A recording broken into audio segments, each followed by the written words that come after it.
जय भीम, जय भारत, जय संविधान। ये वही भोपाल का मैदान है जिस भोपाल की धरती से 12 फरवरी को मानववादी व्यवस्था को चटाने का प्रयास किया था। ये वही भोपाल है जो संविधान को मिटाने चले हैं। मैं उन हरामखोरों से कहना चाहता हूं जो डॉक्टर बाबा साहेब अम्बेडकर की फोटो जलाने का काम कर रहे हैं, जो अपने बाप का पुतला जलाने का काम कर रहे हैं, जिनकी औकात, जिनकी हैसियत कभी संविधान लिखने की नहीं थी, उन्होंने अपना बाप बदलने का काम किया है। जो लोग आज डॉक्टर बाबा साहेब अम्बेडकर ने संविधान लिखा, लेकिन वो लोग पानी पिलाने वाले लोगों को आज अपना आइन बताने का काम कर रहे हैं। मैं उनसे कहना चाहता हूं कि जिस प्रकार छिपकली के बच्चे कभी मगरमच्छ नहीं बन सकते, जिस प्रकार छिपकली के बच्चे कभी मगरमच्छ नहीं बन सकते, ठीक इसी प्रकार पानी पिलाने वाले लोग कभी संविधान निर्माता नहीं बन सकते। इस बात को याद रखना। जहां मध्य प्रदेश के अंदर तानाशाही सरकार है, इस देश के अंदर तानाशाही सरकार है जो सामने से बाबा साहेब अम्बेडकर को नमन करने का काम करते हैं।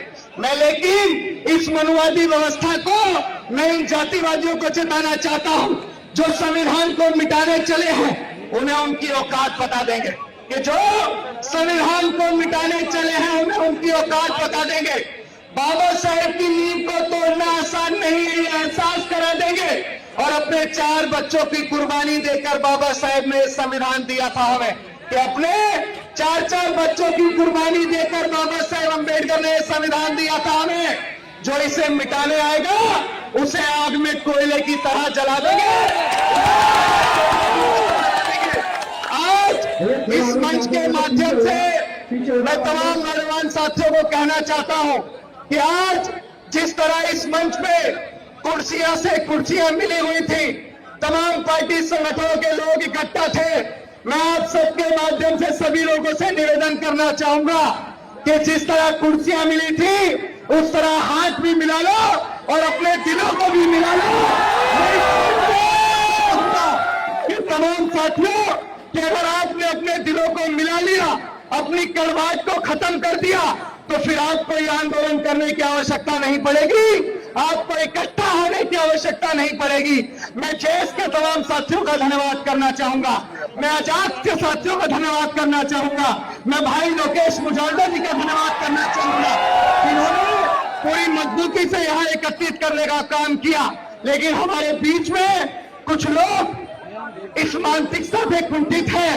मैं अपने उन भाइयों को भी बताना चाहता हूं कि अरे अभिषेक तुम्हारा कोई विरोधी नहीं है, अभिषेक तुम्हारा भाई है। अपनी मुसीबत में भी अगर अभिषेक को याद करोगे तो तुम्हारा पसीना गिरेगा, अभिषेक का खून गिरेगा। ये जुबान देने की बात है। इस मंच से कहना चाहता हूं कि आईएएस संतोष वर्मा जी के विरुद्ध जो कार्रवाई मध्य प्रदेश के शासन ने की है, आखिर आईएएस संतोष वर्मा जी ने क्या गलत कहा? क्या इस देश में अगर एक जाटव समाज का व्यक्ति, एक वाल्मीकि समाज का व्यक्ति, एक कोरी, कुर्मी, पासी, धोबी, धानु, कहीर, गडरिया, गुर्जर, जाट, नाई, यादव, तेली, कुमार, महान, डोम, पटेल, अगर वो आईएएस बन सकता है, वो आईपीएस बन सकता है, वो पीसीएस बन सकता है, वो बड़ा बड़ा अधिकारी बन सकता है, वो जज, कलेक्टर, मिनिस्टर बन सकता है, तो क्या आप अपनी बेटी की शादी उससे नहीं करवा सकते? क्या बुराई है? क्या बुराई है?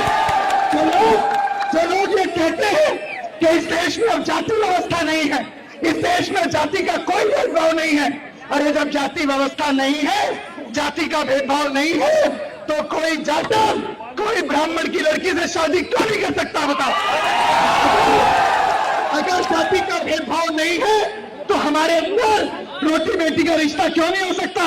आज इस मंच के माध्यम से कहता हूं, जो लोग संविधान में आस्था रखते हैं, जो लोग बाबा साहेब अम्बेडकर को अपना आइन मानते हैं, चाहे वो ब्राह्मण हो, चाहे वो ठाकुर हो, चाहे वो जाट हो, चाहे वो बनिया हो, हम सभी लोग दिल खोल के उनका स्वागत करते हैं। वो हमारे भाई हैं।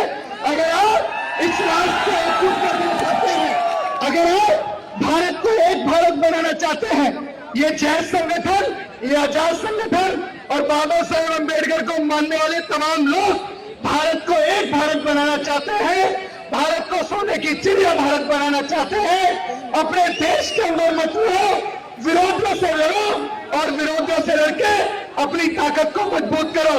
इस मंच पे हमारे प्रदेश अध्यक्ष भाई रुपेश कैन जी हैं, जो समता मूलक संघ के हैं, जिन्होंने आपकी किसी लड़ाई में आपको पीठ नहीं दिखाई, चाहे वो ग्वालियर हाई कोर्ट के अंदर प्रतिमा रखने का मैटर हो। सबसे पहले ये भाई अपना सीना तान के खड़ा था, उन कायरों ने इसके ऊपर हमला किया, लेकिन ये भाई आपकी लड़ाई आधी रात भी लड़ता है। हमारे बीच में समता मूलक संघ के राष्ट्रीय अध्यक्ष भाई प्रताप सिंह अहिरवार जी भी हैं, जो आपके मध्य प्रदेश के छतरपुर जिले से हैं। इनके सब लोगों की ताकत को मजबूत करने का काम करना। जेएस के, अजाक्स के, भीम आर्मी के और समता मूलक संघ के तमाम साथियों से कहूंगा कि अपनी कुर्सियों के साथ अपने हाथों को मिलाइए, अपने दिलों को मिलाइए, और जिस दिन आप लोग एकजुट हो गए, जिस दिन आप लोगों ने अपनी पार्टी संगठन को साइड रख दिया, ये भाजपा आरएसएस की रातों की नींद आज से ही हराम होनी शुरू हो जाएगी। बशर्ते हमें एकजुट होना पड़ेगा। मोहब्बत कौन करता है, सियासत कौन करता है, ये आखिरी बात है। मोहब्बत कौन करता है, सियासत कौन करता है, हमें मालूम है हमारी हिफाजत कौन करता है। अरे हमें लाज रखी है बुजुर्गों की यहाँ, वरना सभी टुकड़ों पर पलते हैं, बगावत कौन करता है। बहुत बहुत धन्यवाद भोपाल के नौजवान साथियों का, भोपाल की समाज जनता का, कि आपने इतना प्यार देने का काम किया। बहुत बहुत धन्यवाद।